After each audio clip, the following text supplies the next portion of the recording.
relations avec l'Arabie Saoudite reviennent à la normale, estime le président libanais. L'annonce par Riyad du renouvellement d'une ligne de crédit d'1 milliard de dollars lors de la conférence CEDRE de soutien à l'économie libanaise, qui s'est tenue à Paris le 6 avril, traduit un rapprochement. L'Arabie Saoudite est un pays ami, insiste le chef de l'État libanais de 81 ans, qui se rendra à Riyad, le 15 avril, pour le sommet annuel des chefs d'État arabes. Lire aussi. Saad Hariri de retour à Riyad, sur les lieux de sa démission forcée. Près de 11 milliards de dollars ont été promis au Liban, 10,2 milliards de prêts et 860 millions en dons, dont 550 millions d'euros par la France, pour moderniser sur les 5 prochaines années son économie, en panne depuis le début du conflit en Syrie en 2011 et l'afflux de plus d'1 million de réfugiés, soit un quart de la population libanaise. Cela va nous aider à remonter la pente économique. Les guerres ont occasionné beaucoup de crises, la crise mondiale qui a touché notre économie, la guerre qui nous a assiégés surtout du côté de la Syrie qui est notre accès à notre espace vital et la grande crise des déplacés syriens qui sont 50% de notre population, une proportion qu'aucun pays ne peut supporter. Nous en avons subi les conséquences, le chômage est à 46%, le crime ordinaire, à 60%. Notre infrastructure ne peut servir tous ces réfugiés, avec les Palestiniens, ce sont 2 millions sur 4 millions, justifie le président libanais. Lire aussi. La communauté internationale au chevet du Liban. En échange de cette aide internationale, le Liban s'est engagé à Paris à lutter contre la corruption, moderniser le fonctionnement des marchés publics et favoriser une meilleure gouvernance fiscale. Seule une partie des engagements financiers pris lors de 3 précédentes conférences de soutien, notamment en 2002 et 2007, avaient été honorés, du fait de l'échec de Beyrouth à adopter les réformes structurelles promises. En ce qui concerne les lois et la réalisation de certains projets, ce n'est pas difficile. En ce qui concerne la corruption, c'est plus difficile. Les personnes qui participent à cette corruption, ou la protègent sont très influentes dans le pays et elle est généralisée à tous les secteurs.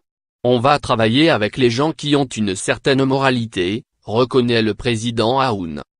La tenue des élections parlementaires, le 9 mai, les premières depuis 2009, après que le Parlement a prolongé son propre mandat à 3 reprises, suscite un faible espoir de voir ce renouvellement au sein de la classe politique. Le nouveau système électoral va permettre à tout le monde de se présenter au Parlement. Avec le système à la proportionnelle, la minorité et la majorité vont être représentées, tout le peuple. Certains vont défendre les droits du peuple et favoriser le changement, assure M. Aoun. Le président Aoun se défend que le mouvement chiite Hezbollah, force politique incontournable sur la scène libanaise et dont le mouvement armé est souvent dénoncé comme constituant un État dans l'État et classé organisation terroriste par les États-Unis, soit un allié encombrant. À son retour de 15 d'exil en France en 2005, à la fin de l'occupation du Liban par la Syrie à laquelle il s'était opposé, l'ancien commandant des forces armées libanaises et Premier ministre de transition à l'issue de la guerre civile, 1988-1990, a signé une alliance politique avec le Parti de Dieu.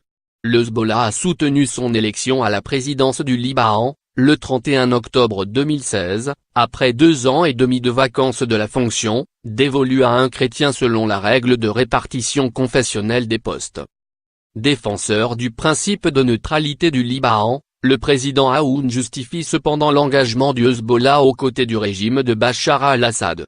Au moment de l'envoi des forces du Hezbollah en Syrie, les terroristes avaient investi le nord du Liban, la guerre était comprise autrement par les Libanais. Ce n'était pas une guerre de libération mais une guerre de terroristes qui combattaient tout le monde, estime le président libanais.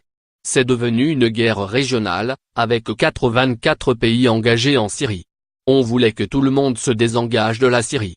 Les combattants du Hezbollah, reviennent bientôt, ajoute-t-il.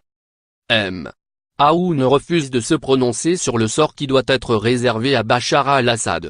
M. Assad est président de son pays et jusqu'à nouvel ordre, il va rester. Nous devons traiter avec le gouvernement existant parce qu'on n'a pas d'autre moyen, tant que ce peuple ne l'a pas évincé, le problème reste syrien. Avec la guerre on n'a pas pu le vaincre. S'il y a un problème intérieur, Ils doivent le négocier pour trouver la solution, dit-il. Il se dit par ailleurs en désaccord avec le Haut Commissariat aux réfugiés des Nations Unies, qui estime que la situation en Syrie ne permet pas le retour des réfugiés. Ils peuvent rentrer car il n'y a plus de guerre que dans certaines enclaves très limitées, dit-il, estimant qu'une majorité des réfugiés syriens ont fui la guerre. Ils n'ont pas fui le pays politiquement. Il exclut que le Liban puisse être menacé de déstabilisation si le président américain Donald Trump décide d'annuler l'accord sur le nucléaire iranien, le 12 mai. Les tensions politiques durent depuis des dizaines d'années. Personne ne veut la guerre. Chacun prend des décisions plus ou moins fortes. C'est une démonstration de force. Revenant sur la décision du président Trump de transférer l'ambassade américaine à Jérusalem, le président Michel Aoun critique une atteinte au droit international. On n'a jamais vu un pays faire cadeau de quelque chose qu'il ne possède pas, censurge le chef de l'État libanais, qui prévient qu'il y aura toujours la guerre de résistance des Palestiniens. Interrogé sur la perspective que certains États de la région puissent appuyer un plan de paix américain qui acte la reconnaissance de Jérusalem comme capitale d'Israël, le président libanais martèle, Jérusalem est en Palestine. Personne n'a le droit de parler au nom des Palestiniens qui, eux, ont la partie et,